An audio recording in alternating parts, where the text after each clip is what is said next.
রাজনীতিবিদদের সমালোচনা কি গীবত হিসাবে গণ্য হবে?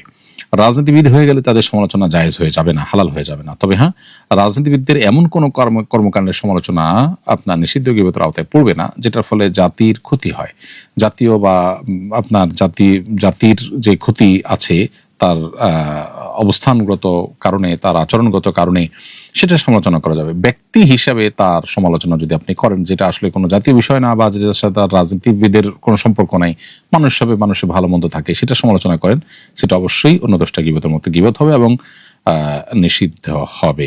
প্রকাশ্যে সে কোনো অপরাধ করেছে বা এমন কিছু করেছে যেখানে সামাজিক বা জাতীয় স্বার্থ জড়িত আছে, তখন সেটার সমালোচনা করা, সেটার সে দোষের কথা বলা, সে ত্রুটি কথা বলা, এটা সন্দেহভাবে জায়েজ রয়েছে। এরপরে প্রশ্ন হলো, জামাতা কি সৎ শাশুড়ির সাথে দেখা সাক্ষাৎ করতে পারবে? উত্তর হলো না, জামাতা সৎ শাশুড়ির সাথে দেখা করতে পারবে না। আপন শাশুড়ির সাথে শুধু দেখা করতে পারবে, শ্বশুরের অন্য কোনো স্ত্রীর সাথে জামাতা দেখা করতে পারবেন না। এরপরে প্রশ্ন হলো, দুখুল মসজিদ কি সূর্য ডুবার সময় পড়া যাবে? উত্তর হলো না, সূর্য ওঠা, সূর্য ডুবা এই সময়গুলোতে নামাজ পড়া সম্পূর্ণ নিষিদ্ধ, বিধায় এই সময় দুখুল মসজিদে নামাজ পড়া যাবে না। মসজিদে প্রবেশ এবং বের হওয়ার সময় মুসল্লিদের উদ্দেশ্যে সালাম দেওয়া যাবে কিনা? উত্তর হলো হ্যাঁ, সালাম আপনি দিতে পারবেন মসজিদে প্রবেশের সময়, মসজিদ থেকে বের হওয়ার সময়, এই সময়গুলোতে মুসল্লিদের উদ্দেশ্যে সালাম দেওয়া মৌলিকভাবে জায়েজ। আমি একটি মসজিদে তারাবি পড়িয়েছি, তারাবি শেষে মসজিদের সভাপতি মুসল্লিদের উদ্দেশ্যে ঘোষণা দেন, আপনারা সবাই হাফেজ সাহেবকে দান করুন। পরে মুসল্লিদের কাছ থেকে টাকা সংগ্রহ করে আমাকে দেওয়া হয়। এখন আমার দ্বিধা হচ্ছে, এভাবে দানের ঘোষণা দিয়ে যে টাকা তোলা হয়েছে তা আমার জন্য জায়েজ হবে কিনা।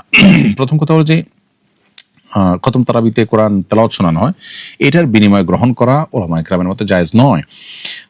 দ্বিতীয়ত হলো যে এইভাবে ইমামের জন্য মানুষের কাছ থেকে ইমামকে দান করেন বলে টাকা তোলা খুবই অপমানকর একটি পদ্ধতি।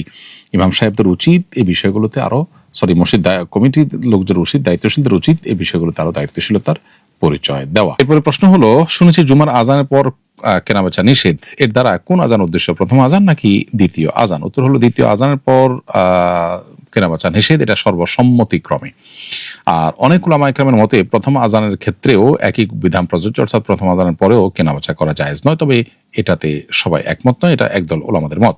হানাফি ফকিহগণের মতে প্রথম আজানের ক্ষেত্রে এক বিধান প্রযোজ্য হবে, আর এর বাইরে অন্যান্য ওলামাদের মতে দ্বিতীয় আজান থেকে মূলত এটি প্রযোজ্য হবে, কারণ আয়াতের যে ব্যাপকতা, হানাফি মাযহাব অনুযায়ী আয়াতের যে ব্যাপকতা, এটা সব আজানকে শামিল করে।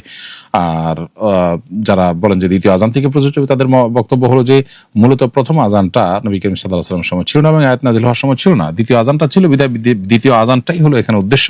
প্রথম আজানটা যেহেতু পরবর্তীতে যুক্ত হয়েছে, বিধায় ওইটার জন্য এটি প্রযোজ্য হবে না। আল্লাহু আ'লাম বিসওয়াব।